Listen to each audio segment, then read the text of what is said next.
কুমড়োর খেতে ভ্রমণ লাগেছে, অনেক বড় বড় কুমড়োর জালি পড়তেছে কিন্তু হচ্ছে না।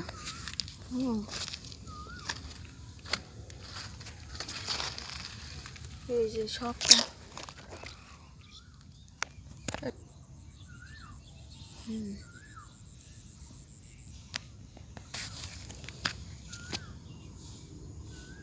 সুন্দর টবা। এই যে এখানে একটা কুমড়ো হয়েছে, মনে হচ্ছে এটা হবে।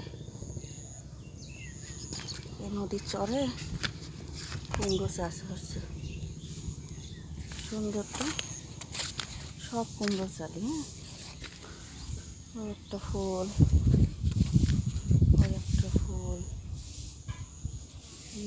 এদিকে লাউ গাছ আছে।